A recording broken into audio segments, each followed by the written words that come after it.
Hi, Pat the Podcast Editors here. Health is wealth, a saying as old as time and for good reason. Did you know that 1 in 3 people that have poor physical health also suffer from bad mental health? And improving one often goes hand in hand with improving the other. That's why in today's episode, the boys are talking all things fitness trackers. Lloyd and I have both really got into them recently, and I think it's really positively impacted our lives. Since I've had a fitness tracker, it's just completely changed my behaviour for the positive. And the boys share some of the key benefits of owning a fitness tracker yourself. It's helped my sleep, it's helped my health, and it's improved my fitness. This has provided me the most advanced data I can see to track my health, to help me make actual positive life improvements. Now, before we dive in, we'd like to take a second to thank our sponsors, Adobe Express. Adobe Express allows you to quickly and easily create standout social graphics, logos, flyers, and more on web and mobile. Click the link in the description to try Adobe Express today. Okay, let's get the show on the road. This is episode 129 of the Business Anchors podcast. We're just a couple of business anchors. Welcome to the Business Anchors podcast. This jingle is slightly too long. This jingle is slightly too long. What is a fitness tracker, and why should everyone buy one, Dan? A fitness tracker is something that tracks your fitness, but you probably would have heard of things like Fitbit, Apple Watch. Maybe you've heard of Whoop Band. Whoop, whoop. It's something that basically tracks metrics to do with your health. Why should you get one? I guess classic business anchors, Lloyd and I have both really got into them recently, and I think it's really positively impacted our lives. Definitely my life, and I think yours too. Yes. So we want to basically share why and what's good about it, and why we think you should potentially think of getting. Can I clarify something, though? Please clarify away. Just because you mentioned like an Apple Watch. Yes. And I just want to clarify that I think smart watches, other than fitness trackers, are the devil. Yeah, I'm not a fan either. So that's probably not quite the devil. But I really love like fitness trackers with health monitoring and that kind of thing. I guess what I really think has a negative impact on people is when you have notifications going off on your wrist from apps on your phone and that kind of thing. So I suppose I kind of have that separation. Yes. I guess. The caveat is focusing more on fitness tracker rather than something that notifies you when you got a text or a WhatsApp. I've got friends that used to be really rude and just be on their phones when you're trying to talk to them. Now they're on their phone and on their and watch.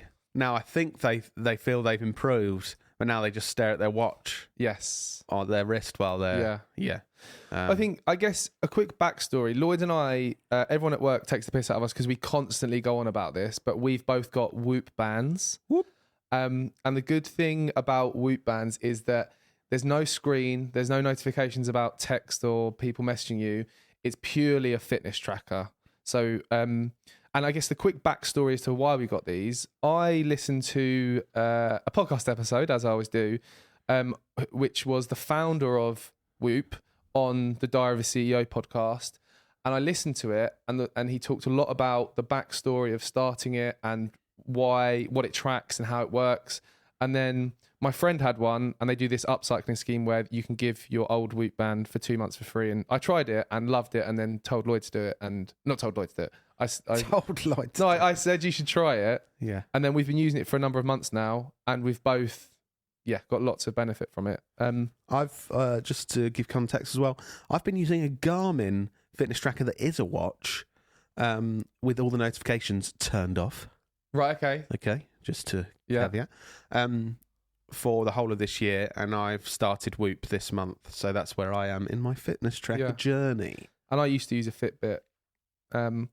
So I guess from your perspective, people are listening, they're thinking, right, fitness trackers, track your fitness, whatever.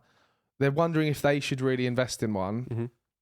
I've got a number of things that it's helped me to do, but I guess for you, what has made? Should we talk about Whoop bands rather than fitness trackers, or have you seen specific benefits? Well, I think speaking generally, something that I've really learnt from you, Dan, over the last couple of years that is really ingrained in me. This has completely come from you when I've been deciding on things to do. You always say that your health is the most important thing, and you encourage me to spend money on things if it's to do with my health. Yes. So quite often, obviously, if you spend money, something like, so this watch, I believe, was about £160. This Whoop band, I'm now paying 20 something pound a month or something like that. Yeah. So It's not cheap. yeah, I'm also paying to go to the gym. I'm paying for a squash club membership. But previously, I would have debated these buying these things or investing in these things a lot more. But you've really ingrained it in me that if it's for your health, like you should invest in your health. Basically, I don't. When I want to get a takeaway, I don't think, oh, shall I spend that £20? No, exactly. I just go, I'm going to get it because I want to eat that. This was So why would you not invest in your health in the same way rather than umming and ahhing whether to spend money? This was a trigger for me when I realised when my mates were down, I'd go on a night out and spend hundreds of pounds.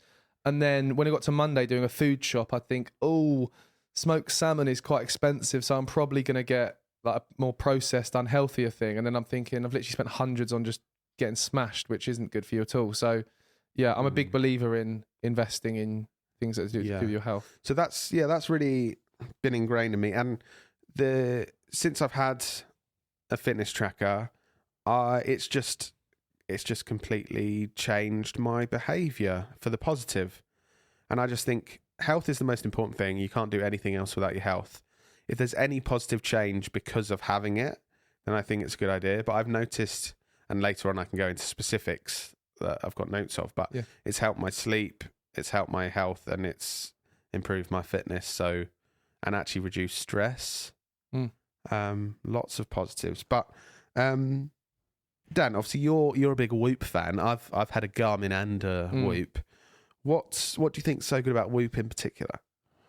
A whole range of things. I think because it's purely focused on health tracking, they've gone all in on creating the best app on the market, the most comprehensive app to track all these different data points to do with your health, rather than thinking it's 50% health tracker, 50% smartwatch, so that, you can tell that the app is incredibly advanced compared to other apps I've tried, like Fitbit, and like the Apple Health app. So it's the way it tracks data is a lot better. Also, the fact that it's not got a screen on it, like I mentioned, it's incredibly lightweight. And by the way, we're not like sponsored by them or anything. I think this sounds like we're doing like a sponsored thing. Yeah, if we're not. no affiliate code. Or Wish we were. Like that. Yeah. Incredibly lightweight, and you don't get distracted by anything because there's no screen on it. I also think the interesting thing about Whoop is it's a very different model because it's a monthly subscription. Yeah. Which isn't cheap. Like, I think if you just pay on a rolling monthly basis, it's like 27 quid a month. But if you pay like a year up front, I think it's like 20. And then if you pay 2 years up front, it's like 16 or 17. But the thing that does for me is, because I'm, again, investing a significant amount, it makes me want to get the most out of it, which I don't know if is a weird thing. But if I just bought a watch for like 100 quid, then I wouldn't be as sort of attached to getting the most out of it. Paying this every month is like, I want to get £27 worth of value from that every month. Something with Whoop that I think they're market leaders in as well. And if you're interested in this, listen to Stephen Bartlett's Diary of a CEO podcast with the founder, is they're leading the way in recovery. So other fitness trackers over the years have tracked your activity. And originally, a few years back, it was very much about, I ran this far. How many steps did you do? I did this many steps. Now, this is focused on recovery and looking at your health 24/7, so much so that you don't take it off to charge it. There's a charger that just attaches to it. And I think understanding that fitness and health is not only about the exercise that you do, but also about how you recover from that with your sleep and in between exercise. I think they really are leading the way, and they guide you on how much strain you should have each day based on how well you've recovered. So if you've like really gone all out the day before and your body's still recovering, it would advise you to have a more restful day. Whereas if you kind of have had a restful time and your body is ready to really go for it, it advises you to go for it, basically. So I think if you want the optimum results and really want to be the healthiest and fittest you are, it gives you all the tools you need to know what to do. That has been such a game changer for me. Previously, I would just think, right, go hard at the gym as much as I physically can. Sleep's not that, don't worry about that. Just like, got to go to the gym constantly. Whereas this has helped me know when I need to actually just go to bed earlier and focus on that and not try and go to the gym every single day. Because of all the different data points, it shows you, like you said, when you should be recovered. Yeah. The other really amazing thing that I love about it, because I'm very competitive, is you can set up communities. So we're in a community with Lloyd and I and a few of my friends, and you can track everyone's performance. And they focus all of their kind of data tracking around 3 key areas: strain, recovery, and sleep. And strain is to do with how much sort of activity you're doing and how hard your body's working. So when you're sort of doing an activity, you record it and it tracks your heart rate and stuff. Then there's sleep, which is obviously easy sleep. And then recovery is looking at your heart rate variability, which is a key kind of metric that they kind of differentiate themselves by focusing on heart rate variability a lot, don't they? Which has been a massive thing. Yeah.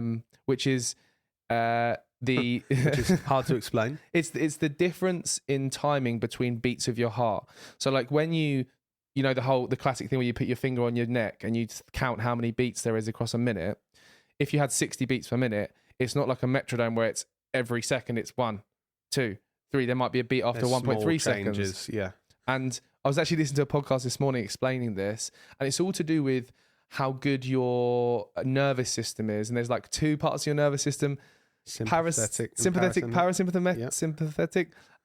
And it shows how well your heart is at adjusting to these 2 parts of your nervous system. The more adjustments, the healthier it shows you are, basically. So the higher your heart rate variability, the better. Yeah. So those small changes between the beats. At first when I looked at it, I thought, oh, that must be worse. Surely you want it like a metronome. But actually, if it's adjusting better, it shows that you're in a better position. Yeah.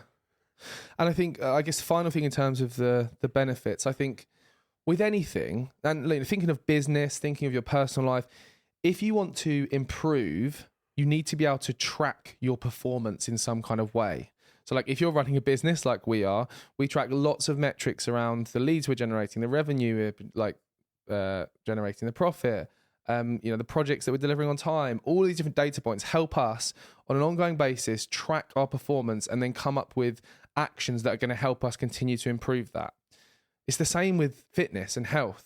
If you're just going to the gym or just thinking you're eating healthily, it's going to be way more effective if you've got the data to back up how you feel and your intuition. And I think this is provided me the most advanced data I can see to track my health, to help me make actual positive life improvements, which I think that using data to actually change your behavior is the massive thing for me. And just so it doesn't sound like a Whoop ad the whole time, I've been using my Garmin watch and I've got some data to share with you. Oh, yeah. So my average resting heart rate started at the beginning of January when I got it at 61, and it's now down to 58.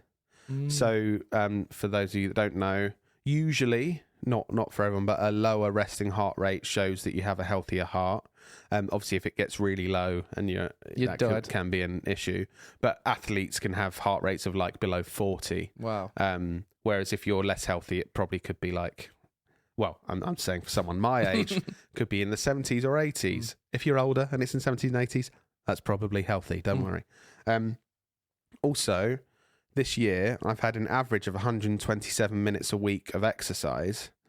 And although I don't have the data for the year before, I wasn't exercising regularly. I reckon the average probably would have been about 30 minutes, once a week doing half. I reckon that would have been the average. So to know I've done over a whole year, it's the first time I've ever been in a routine where I'm consistently exercising over a whole year.